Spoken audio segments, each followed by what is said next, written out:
from the studios of Clean Fuels Alliance America, this is the Better, Cleaner, Now podcast. Authentic conversations with leaders in the biodiesel, renewable diesel, and sustainable aviation fuel industries. And now, welcome. Here's your host, This week's Scott Nebraska Tremaine. farmer and chair of the Clean Fuels Foundation, Mark Caspers, joins Clean Fuels Director of Outreach and Development, Tom Verry, to discuss the important role the foundation plays in promoting biodiesel, renewable diesel, and sustainable aviation fuel. Thanks, Scott. Mark Caspers, it's great to have you with us this week. Thanks for taking the time to join me today. Well, it's great to be here, Tom. Always good to be working with you in the biofuels industry. It's always great to work with you, Mark. We've been working together for many, many years. Today we're here to talk about the Clean Fuels Foundation, which you're a chair of, and we'll talk a little bit more about that, why it was started, what we do, and who's on it. But before that, why don't you tell us about yourself, Mark? Well, I'm a farmer from southeast Nebraska. I previously served on the Nebraska soybean board for 12 years, and I had about a 9-year hiatus, and I'm back on the Nebraska soybean board again. I was involved with USB for 9 years in that. United Soybean Board? Yeah, United Soybean Board, Tom. I was involved with that. In between there for 9 years, I served 3 terms and termed off of that. I've always been excited to work with biofuels and got to know you through all that. So I've been in this thing over 20 years. I know not as long in the tooth as you are, but I've always enjoyed it. Yeah, Mark, I guess we have known each other for 20 years. It's been great friendship, and thanks for all your help. And not only a friend of mine, but you've become a friend of my wife and my family. So my wife always enjoys talking to you. My oldest daughter, Annie, absolutely loves you. So it's always fun to see you. We appreciate everything you've done. Right now, you're chairing our Clean Fuels Foundation, which I'm the staff, and you're the chair, and there's a board, so you're the boss. So tell us about the foundation, Mark. Well, Tom, that's organized, as what you well know, as a 501c3. A couple reasons for that.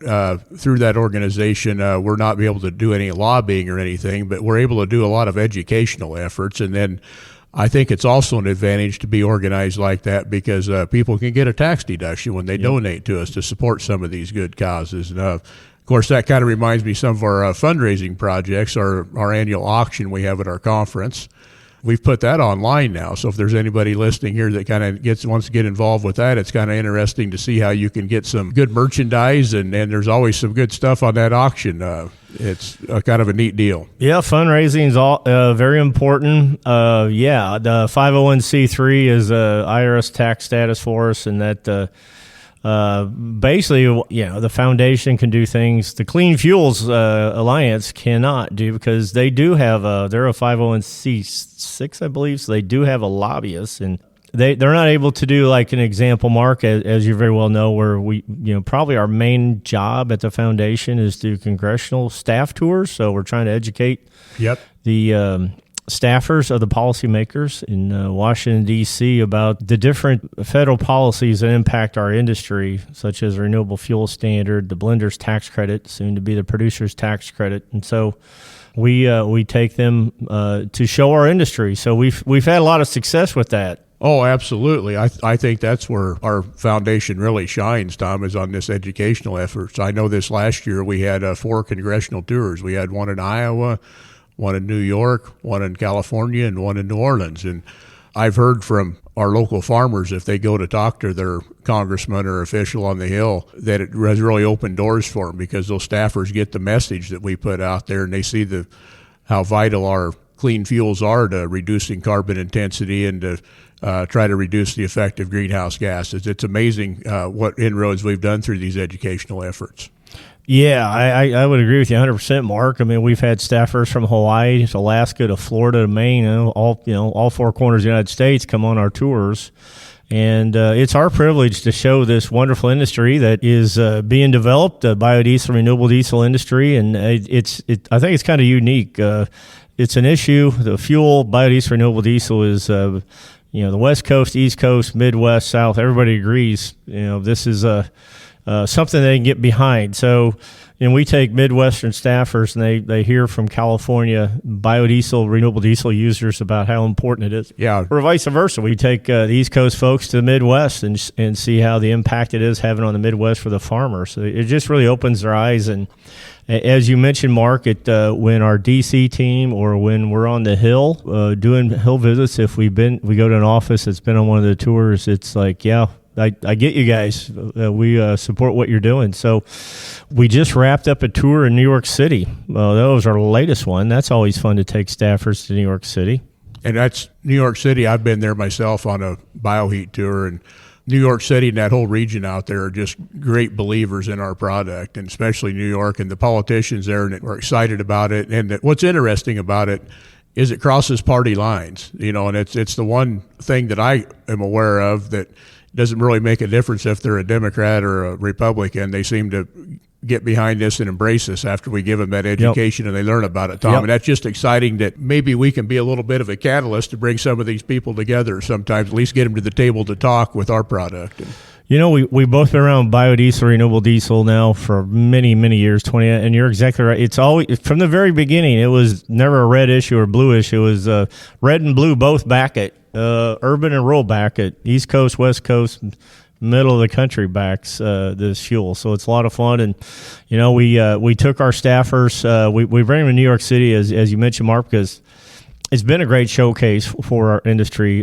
Keith Kerman, Deputy Commissioner, Fleet Commissioner, has implemented biodiesel, renewable diesel in his entire fleet. They had that goal over 20 years ago. I remember Victor and Polcholsky, your Nebraska soybean exec and Nebraska farmer. We first went to New York over 20 years ago, met with sanitation, Rocky DeRico, who ran the fleet. We thanked, hey, Mr. DeRico, thank you for using B20 in your sanitation trucks. I mean, this is 20 years ago. Yeah. Hardly anybody was using biodiesel, let alone, this rock star New York City. But he looked at me, then he looked at Spiro Catan, one of his assistants, and just started, are you crazy? We want to go to B20. We want to go to B50. We want to go to B100. Hey, Mr. DeRico, meant no disrespect, please. But he had that vision long before I had that vision. And now where's New York City? 100%. They're running 95% blends of renewable diesel and biodiesel. They're always pushing it to get in other markets like the home heat. I think they're going to be trying to put in their marine application, the ferries. They're trying to put more of traffic. They're trying to get cars off the street any way they can and get them out of the bridges. So really trying to push the ferries. They want renewable bio in the ferries. And our good friends at FDNY, we went and saw them 54.4, engine 54, ladder 4, right there in Midtown. It's just FDNY is running biodiesel, renewable diesel blends like the rest of the fleet. They actually having a great success with it. And then we took them out to Brooklyn and met with Approved Oil, who distributes and markets the fuel to the city, the biodiesel, renewable diesel. Our good friend Danny Falcone there. He's been selling biodiesel, now renewable diesel, almost as long as we've been doing this, Mark. He's been doing it for 15 years. So it's great to see Danny having a lot of success. Yep. And then we wrapped up. It was kind of an interesting. We wrapped up at LaGuardia, where Delta Airlines hosted us out there at their $4 billion new terminal. And why we were visiting Delta was because they're starting to use a little bit of sustainable aviation fuel, which is another fuel that we represent at Clean Fuels and work on at Clean Fuels Foundation. Well, it's interesting, Tom, that you mentioned about our good friend Danny. It's really all about relationships. And I remember when I first got involved with the Clean Fuels, it was biodiesel back then, 20-some years ago. But some farmers from Nebraska took a trip out to Massachusetts, and we met a guy named Paul Nazaro who's had submitted a project to us and as Nebraska, and he's become a familiar face around these Clean Fuels meetings now as he's a contractor here. Another gentleman I remember forging a good friendship with, in fact, I just seen him in the hall. We had a brief discussion, was Michael Devine, and who was running a heating oil company in Connecticut at that time, and he's now the head of the National Oil Heat Research Alliance, who I happen to serve on their board as well. I don't know if you knew that, Tom. But I didn't know that. How do you find time to do all that, Mark? Well, that's good. Well, we do most of those meetings virtually. Okay. I don't have to go to there, but it's interesting that it's kind of came full circle with Michael. He's got involved, and he seen the writing on the wall, and he knew that they had a fuel that needed to be cleaned up, and through the use of putting bio into it, it was going to clean it up, and he's seen that, and he's embraced that. And I remember first meeting him and Paul, and they talked about how that oil heat business in the Northeast was a family kind of business. Yep. And they most of the time they had keys to the people's homes so they could go in and put oil in their tank. And there was just a real synergism there between that and the Midwestern farmers, because we're family farmers out there in a family business, and we forged some great friendships, including just ongoing through both weather dependent. Absolutely. And then the friendships, like you said, go on through the fire department in New York, and just it's almost a big family we've got here now. It really is. And I remember you hosted some of the Northeast heating oil folks, petroleum people, to Nebraska to show them farms. And that was interesting to see Paul Nazzaro in his expensive leather shoes, Italian shoes, cleaning the mud from him in the bathroom of the restaurant. It's like we went to Mike Course Farm where, Mike has cattle and all, corn and soybeans, and they got to ride, drive the combines and all that. And that was fun. And we need to do more of that. I remember we were staying at Greg Anderson's little town there. We went to the local watering hole that night, and one of the guys from New York City, I want to buy a round for the group. The guy said $7. No, I want everybody. It's like $7. It's like he couldn't believe it. So it is. It's two different cultures, but we find commonality, and we've worked together, and we've built. Back then it was nothing, 50 million gallons. Now it's 4.6, maybe pushing 5 billion gallons this year, Mark. So it's fun. We kind of got off track where the foundation is at. The foundation's been working on this almost as long as Clean Fuels. It was put together maybe a year or two later after Clean Fuels was formed. Yep. We got a great board, which you're chair. Yeah. So we got Chris Hill, farmer from Minnesota, Colin Heiler with Optimus Technologies, getting the V100 vehicles out there. Dave Walton, farmer from Iowa. Keith Tapp, farmer from Kentucky. Todd Ellis with Chevron REG. They are a big biodiesel, renewable diesel producer. And don't forget about our newest member, Tom. We just put one on yesterday, Michael Dolch with AGP. Yeah, that's great to have Michael. He's Director of Government Affairs for AGP, the large co-op, and one of the founding fathers of this industry. AGP is a super member. Courtney Lawrenson is on the Clean Fuels Governing Board. They do a great job, turning that soybean oil into feedstock for biodiesel, renewable diesel.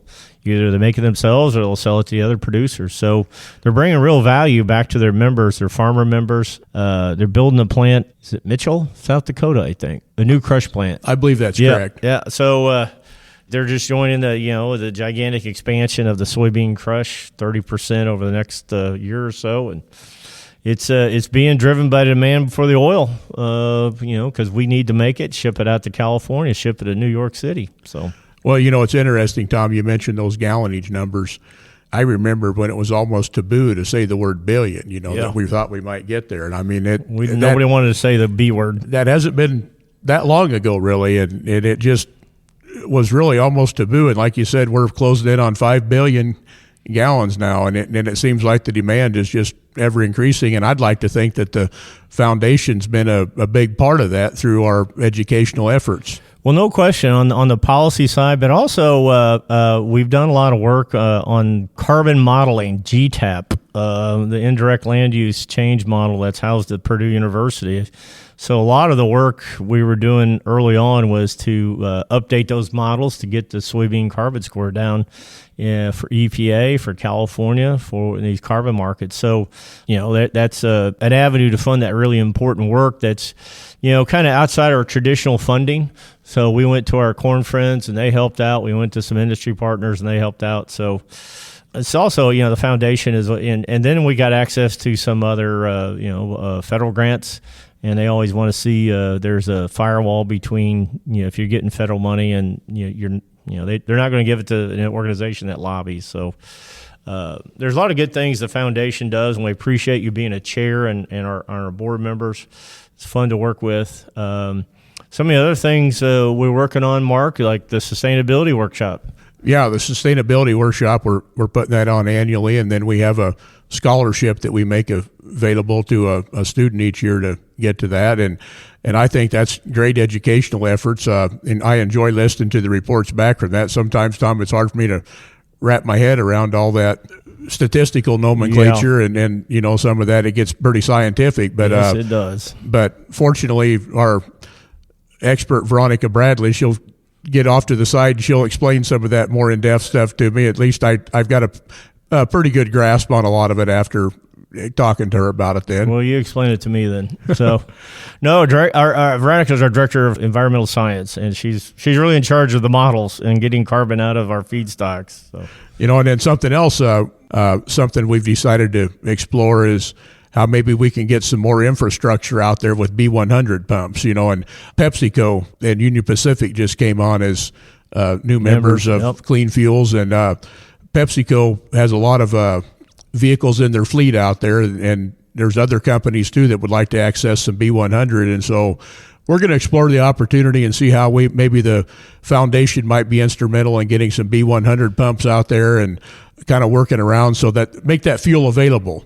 Yeah, that's an exciting angle to the industry that's relatively new. PepsiCo, Pepsi, Frito-Lay, PepsiCo is looking to decarbonize their supply chain. And as far as their over-the-road trucks, they're really looking at biodiesel. And the unique thing, using B100, putting Collins Optimus technology on it so they can run B100. They started out in Topeka, Kansas, where they run Mexico to Canada all 12 months of the year, had no problems, and now they're expanding it throughout their fleet. And I think the exciting thing, Mark, you brought up is that the other national fleets have looked at that, and they've penciled out. If they need carbon reductions for their over-the-road, biodiesel is really their most cost-effective way to do that. But, it's kind of the chicken and egg. We got truck stops that will sell B100, and we got fleets are looking to use B100. So, it's kind of who comes first. So maybe the foundation could work with our soy partners, or maybe there's some our friends at USDA and with the High Blend Infrastructure Program, HBIP, and our private industry. We could pool some resources together to start building out that B100 supply chain that support these trucks. So, I think we're going to have maybe like a B100 club kind of with our national fleets to compare notes and how we develop this logistics change, and the foundation can very well be a part of that. Yeah, I'd like to think, again, I'll use this word, I think we could maybe the foundation could be the catalyst on bringing these people together, like you said, to get this club, and then just have a round table and sit around and share some ideas and see how we're going to bring this into fruition. And things like that get me excited, Tom. It's kind of gets a fire under me, and I'd like to see these things come together.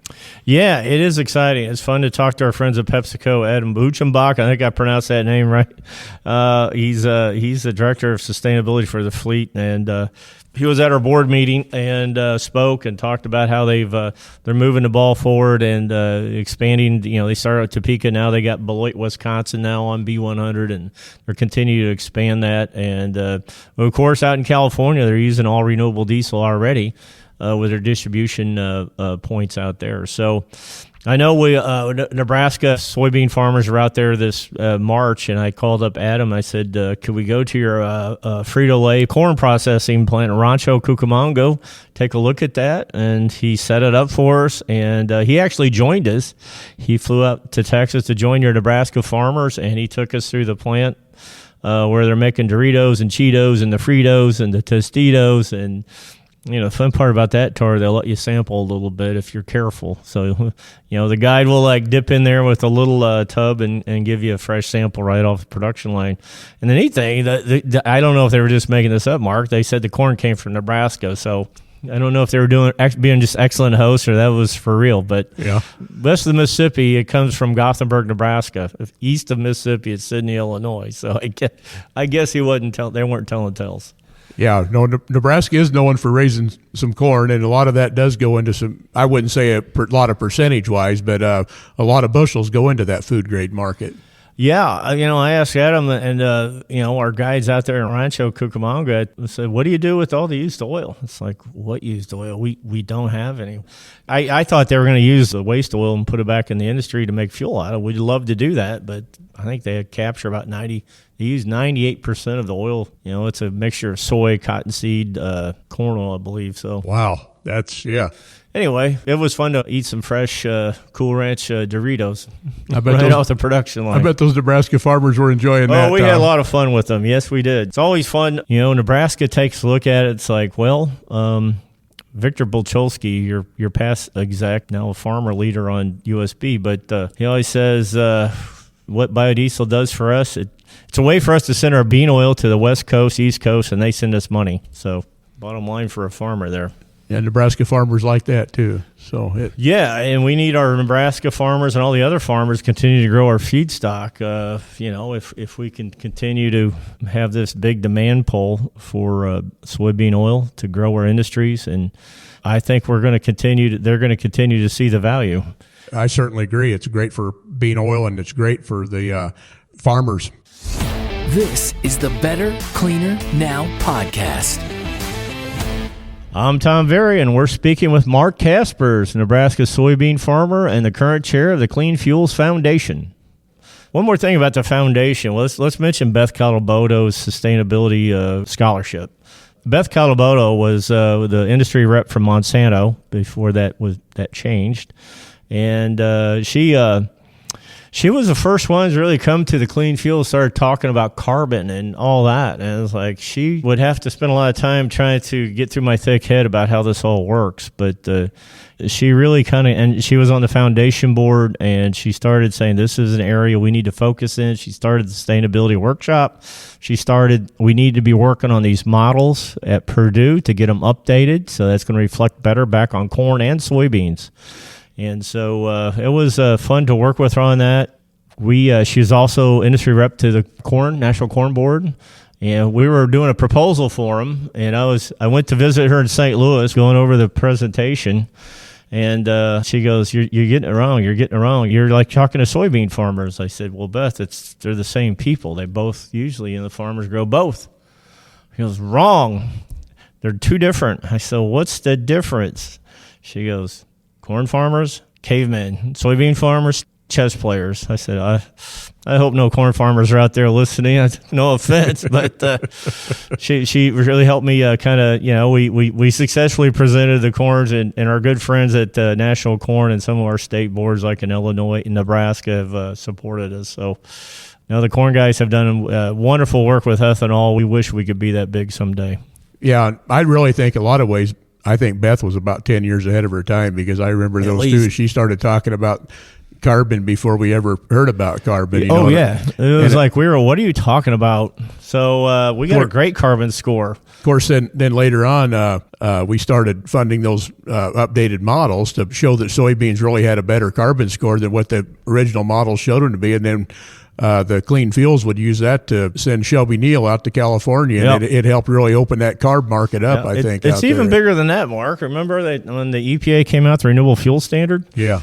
Soy didn't qualify as a feedstock in the proposed rules. When that came out, that was in some evening, and it was like red alert. So I called Greg Anderson on the Nebraska soybean board. I said, "Greg, soy's not going to be eligible as a feedstock in a renewable fuel standard. We're going to have to do a lot of work on getting the carbon score down." He goes, "Yeah, you all get to work. I'll figure out how to get the funding." And so we've been working on carbon models since. And thanks to Beth, we had a little bit of a head start. And unfortunately, getting back to Beth, we lost her to breast cancer. And so this scholarship is a way to recognize her contribution and honor her memory and say thank you for her. So we always have some great students that you guys do a super job of finding and vetting and to come to represent, to participate in our sustainability workshop. They get to hang out with all the economists and the engineers, and they get to listen to all their little modeling talk, and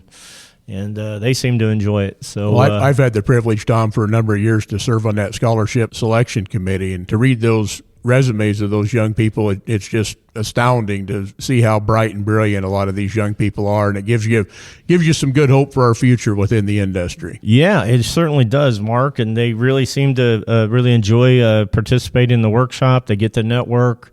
They hear from the people actually out in there in the industry working on these issues. It makes it more real for them. And then, like you said, they're highly educated, very bright, and we want to capture that and have those people work in our industry to grow it to the next level. Yeah, and I think that's what's really kind of behind that scholarship, to get these people excited with our industry and to try to get them to stay in that and come up with the next greatest thing for our industry. That's right. The bad thing about the foundation, we just can't go to Clean Fuels and access the normal funds that we get from our generous supporters like Nebraska Soybean, United Soybean Board.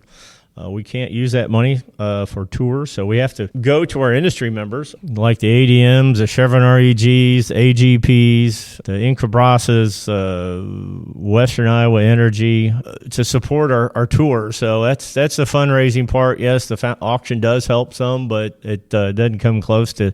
These tours are very expensive, lots of compliance costs. You have no idea until you start working with the Congressional Ethics Office. I didn't take Congressional Ethics Office very seriously at first, but now I do. So I don't want to go to jail. So, so we're, thankfully we got Jill Hamilton, Susan Suzanke that's been working for us for a long time to keep me out of jail. So we're all copacetic with Congressional Ethics Office. So, well then, Tom, I'd be remiss as the chair if I didn't give you kudos for all your work, because you're the primary fundraiser for all that. And as we talked about, it just is doing great to get this education, and it's really helped us a long ways to get to that $5 billion. And you're the primary fundraiser, and those organizations are very generous, but it takes someone out there to do the ask, and we really appreciate all you've done for our foundation in that respect. Oh, you're very welcome. Very happy to do it. People try to be supportive, so it's not too bad of a job.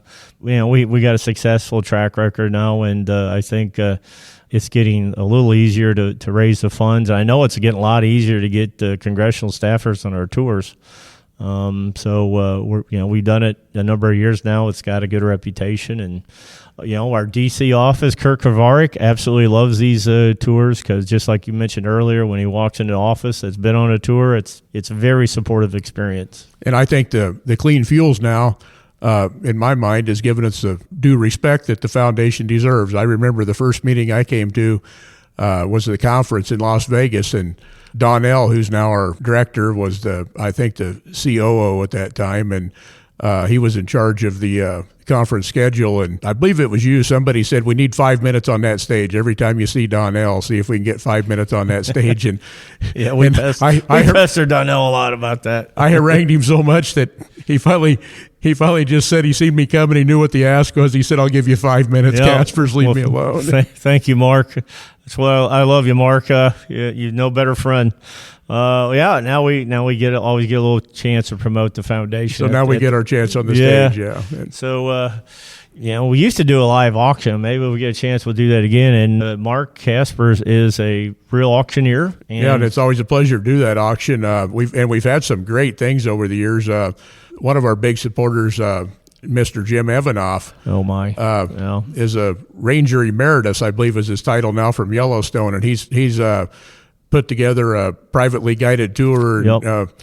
My understanding is, I haven't been on it, but my understanding is they go places that other people can't go when you go with Jim out there. Yeah, he says if we get caught, just act like I'm arresting you. So I don't know if that's – we got to get Jim on a podcast. The guy is a legend. Yeah, he started biodiesel in Yellowstone in 1994, which was totally insane. Yep. So and he's been associated with ever since. Love the man. Helps me with our farmer trips, helps with the foundation, helps whenever he can. Yeah, and he's got the rare honor at the National Park Service that he can wear his uniform even though he's retired. So, yeah, he's like a Ranger Emeritus. He was a sustainability director at Yellowstone for, 20-some years. And so he hosted, 3 or 4 presidents, President Obama, President Clinton, President Bush. He would be their tour guide. So he always had fun stories about working with the Secret Service and trying to get Old Faithful to get on schedule because the Secret Service has a schedule. So, we'll have to get Jim. Thanks for bringing Jim up. It's always fun to talk about him. So, what a character. And a wonderful biodiesel supporter. They got the park to use biodiesel in all their support vehicles and tour vehicles. Yeah. Then they had a lot of bio-based cleaning products. That's right. That's right. Yeah, got Yellowstone and the national park to use these soy-based cleaners in all kinds of applications. So, yeah, the soybean farmers are amazing through their checkoff, do all this really neat work on other soy products. Their latest one is soy foam using soy for firefighting. So Jim had a role in that too. So as a fire suppression, type absolutely, of thing, yeah. So our friends FDNY picked that up, and United Soybean Board worked with the FDNY, and now that's a commercial product. I guess the big thing is this fire foam is non-cancerous. I guess the past foam and the training foam was a terrible thing to get on you. So now this it passed all the tests with flying colors, and it's starting to be marketed as a training foam and soon to be as a fire suppressing foam. And just amazing work that the soybean farmers do, which we like because they're using soy meal, which we have an abundance of, and then when they crush the beans, we get the meal and the oil. So meal goes over into their uses, and we get the oil to make fuel. Well, this thing all started kind of. There was a gentleman, and I'm not saying he was the only one, but he got together with some other people. But Richard Pressure from Nebraska, who you probably recall, he's one of the founding fathers. Dick Pressure, and I remember him. He was on the Nebraska Soybean Board well ahead of me, but I remember talking to him, and he said, we had this glut of oil in the market. We had to figure out something to do with it. So somebody came up with this idea, maybe we could use it as fuel, and it kind of took off from there. And, of course, you were a pioneer in it with Old Brownie in Missouri for a long time. And drove the Missouri soybean truck on biodiesel for 10, 11 years, 300,000 miles. Yeah, that was something, man. Well, Mark, I think this has been a great discussion. It's always fun. Let's do this again. Yeah, I'd enjoy it, Tom, and maybe next time we'll get Jim to join us. Yeah, I love that idea. All right, thank you guys, and that's going to do it for this week's episode. If you enjoy the show and you've got a moment and can give us a rating, we appreciate it because it helps the show grow. And if you really want to go for it, just leave us a review, like this one from G. Peggy for All. Hope I got that right. Who writes, over the weeks, I've heard so many people talking about the benefits of using clean fuels like biodiesel. The topics are smart and on the nose. It's such an important topic that everyone should be concerned about, so thank you for such a great podcast. Well, G. Peggy for All, thank you for that. And if you leave us a review, we might just read it here. So please do that wherever you listen to podcasts. And if you have a question for our experts or suggestions for future topics or guests, you can email us at podcasts@cleanfuels.org. And join us next week for another episode of the Better, Cleaner, Now podcast. Thanks for listening. Better, Cleaner, Now is a production of Clean Fuels Alliance America. Follow us at cleanfuels.org and subscribe wherever you get your podcasts. For more information on Clean Fuels Alliance America, visit us at cleanfuels.org.